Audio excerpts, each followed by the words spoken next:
Again, we are at the end of the week at City Hall. I want to welcome back our student producers who were away for a while. They're back in action and helping to bring these videos to them. So welcome back and thank you again. As you know, we've been continuing with the upgrade of the street lights. Yesterday we had a meeting with our provider for that service, and they're indicating that we're right around 5,000 of the street lights changed over to LED lighting. The savings has been great.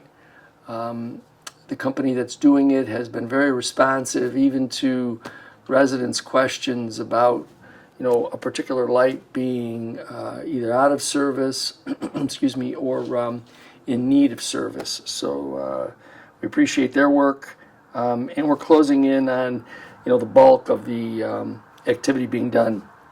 This will probably continue to go on through the summer because we have some items on order, and obviously they're not going to get in before, before June in some instances. So you'll see them around throughout the summer. In the meantime, we'll be having conversations about maintenance, because ultimately we'll have to have a maintenance company, and so we're developing a request for proposals for that, as well as a discussion with regard to technology and what kind of technology we'll put forward on the lighting fixtures. A few weeks back, I indicated that we thought that Food Truck Thursdays we're going to have to be on hiatus for this year. But the good news is that won't happen. Food Truck Thursdays will be back. We've had some really good effort. First by, as I said, Alan Booker has been very good. Even though he was transitioning out, he's been very good at sharing information. And so our staff has been able to pull it all together. And so we're expecting another full season of Food Truck Thursdays at the train station. So be on the lookout for a schedule of those events, and we'll get them out to you. Tomorrow, Saturday, May 3rd, at the library, again, Sonic 3 will be the movie at the library, the main library, in the main library auditorium. The film begins at 2 p.m. So if you would like to go out and see this family-friendly movie, 2 p.m., main library, Sonic 3. So I appreciate the library doing that for our residents. And if you and members of your family would like to see it, please go on out there to the main library. Couple of things. As you know, we're closing in.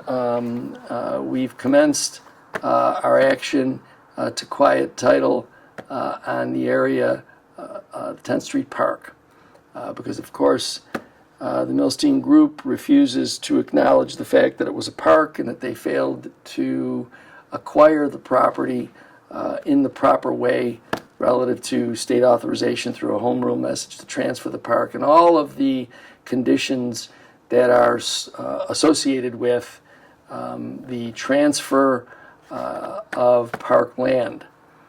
So one of the questions that they ask, and it's sometimes it's mind-numbing how this group can be.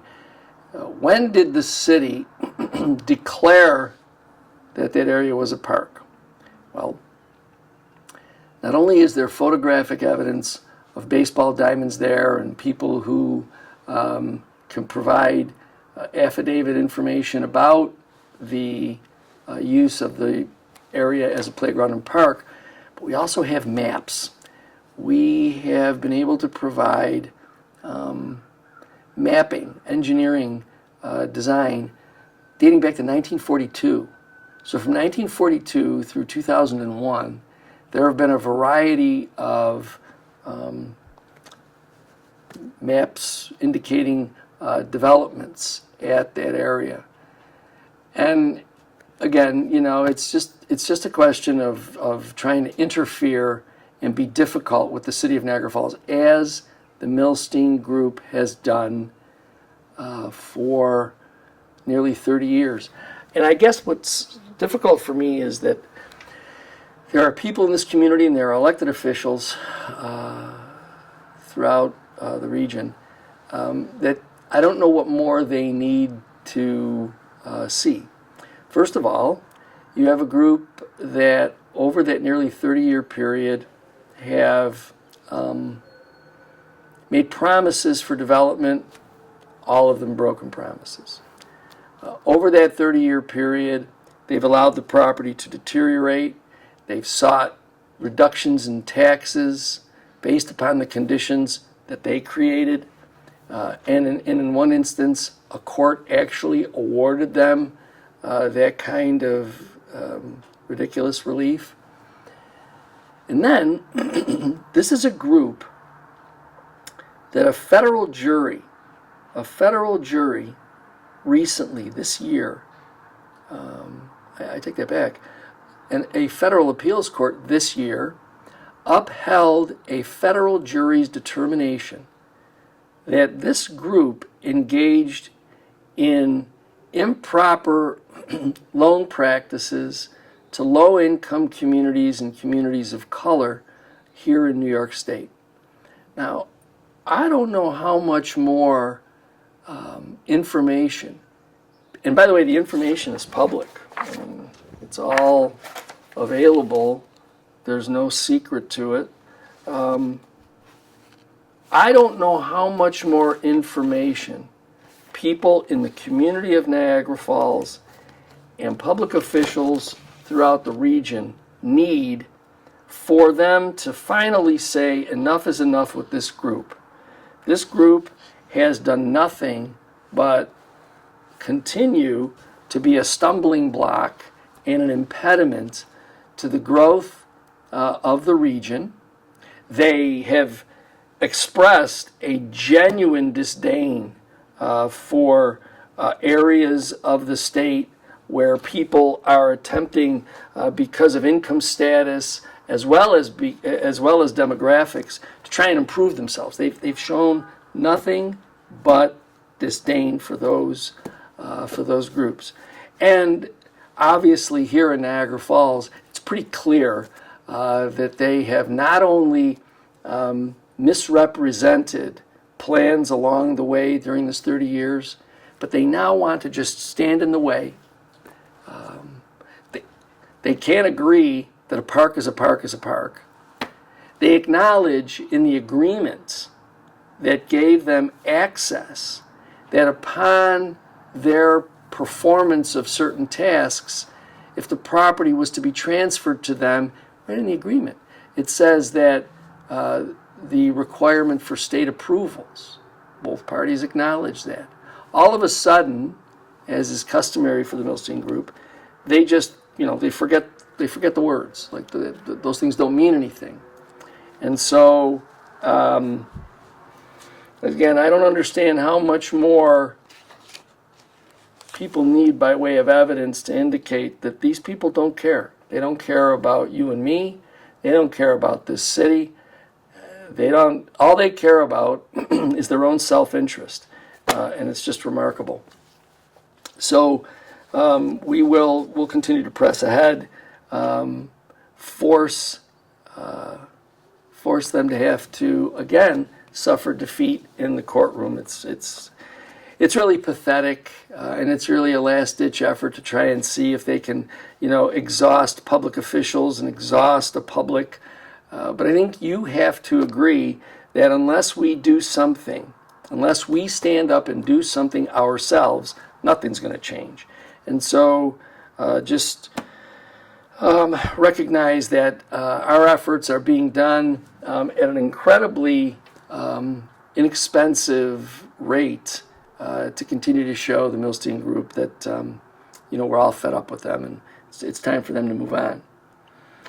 The other thing, too, that I guess I wanted to just take a moment to review with you is how our government works.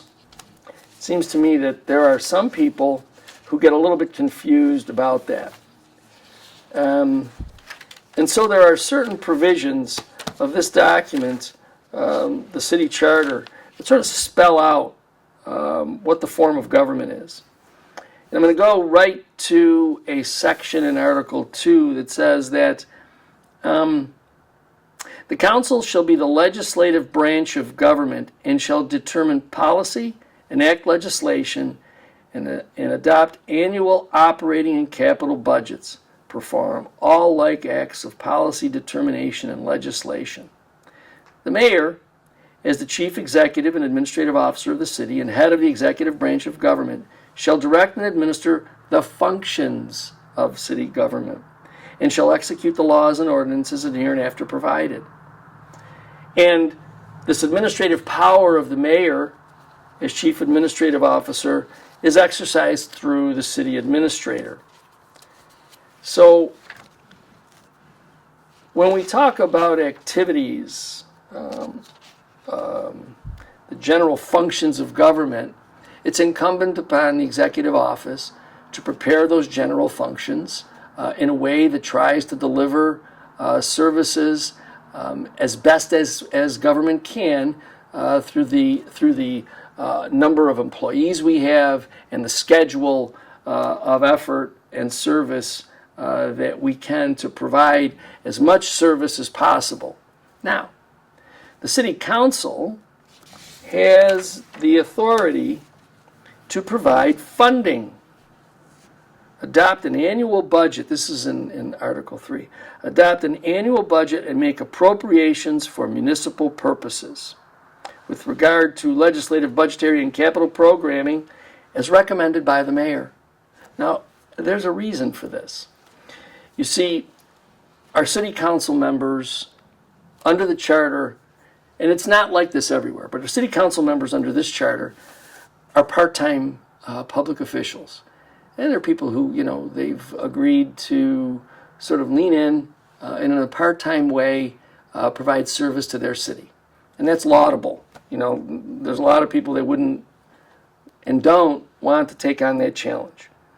But it makes it clear that in light of their presence here as part-time individuals, that they are the appropriating body of the city, and that these appropriations are based upon recommendations of the mayor.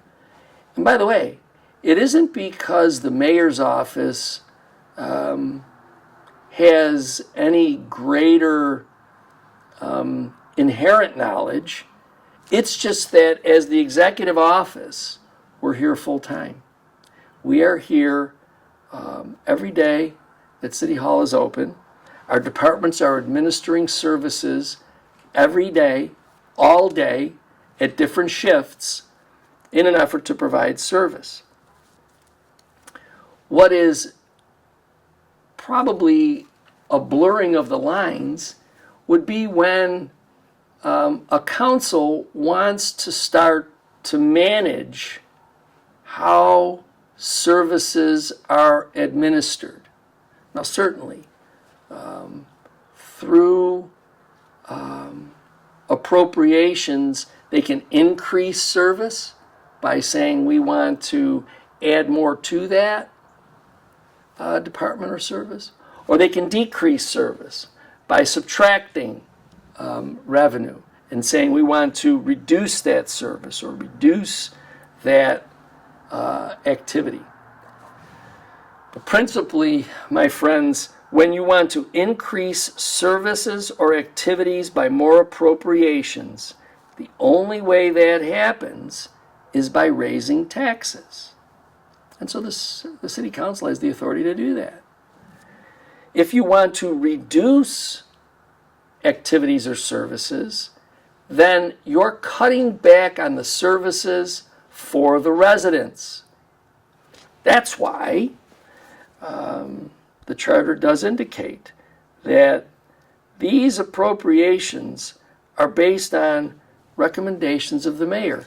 And it's only because we're here full time. We're able to provide that assistance, that information, that guidance, that we need this amount of appropriations for this service at this level. So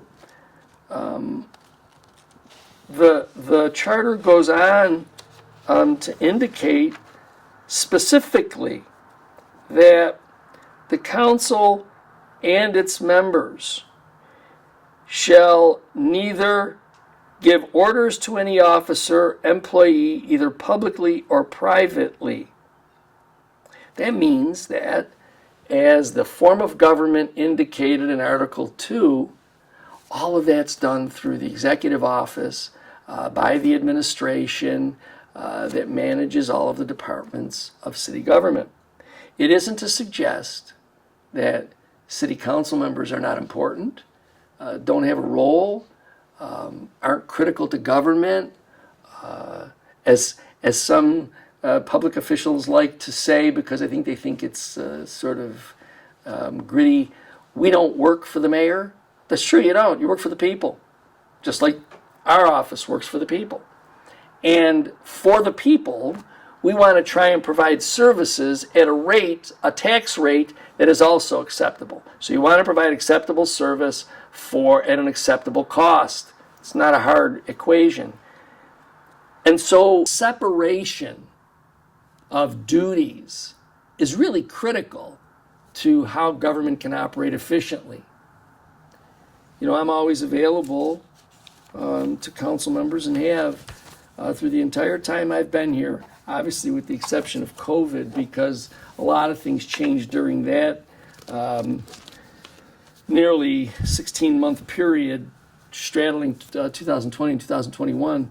But I'm available to council members always for a conversation a little more in depth on things that they may have concern about. I'm also available for them to bring their concerns, so that if they would like to see something additional in a program or in an activity or in a service, we could talk about it. And I can provide them through the efforts of our departments, executive departments. I can provide them with cost associated with that. Because again, remember, their role is, if they feel, see, or hear that a service or an activity should be either increased or decreased, in those conversations, we can provide critical background information for them. Now that's really the efficiency of government. And it's kind of how things operated for the first, I'd say maybe 2 or 3 years that we were here. And we were able to accomplish many, many, many things. So just so that, just to recap, the form of government is such that the council appropriates resources for different services and activities, and that the administration takes care of the delivery of those services or activities, and that the appropriations that the council would provide are through recommendations by the mayor. And that's because, again, we are the full-time arm of local government. Our partners in government at the city council are part-time. And so they have the ability to conduct other activities out in the community or to conduct what other jobs or professions they may have. But we're here full-time to deliver those services and to address those programs and activities. So I just hope that review helps everybody sort of refocus on how government, pursuant to the charter, not pursuant to something we've created, not pursuant to some other device, document, or idea, but pursuant to the charter, that's how government operates here in the city of Niagara Falls. So I hope that was helpful. From time to time, I may do that just to make sure we all get a refresher. This weekend, yesterday was a pretty incredible weather day. Heavy rain in so many areas and at so many different times of the day. And we're expecting that over the next several days, there's going to be these waves of clearing and rain and clearing. So if you're going to be out and about, or if you have activities that are planned, please make sure you check. You don't want people to be planning an event and find themselves caught in the rain. So just keep an eye on the weather. If you're going to be out and about, Please be safe as you move around the city. Don't forget, if you want to bring the whole family out for a movie tomorrow, 2 o'clock at the main library auditorium is Sonic 3. And if you're going to be out and around this weekend, be safe. And don't forget that as spring begins, as we get into more and more of the better weather, we also are going to see more guests, more visitors. Be an ambassador for Niagara Falls.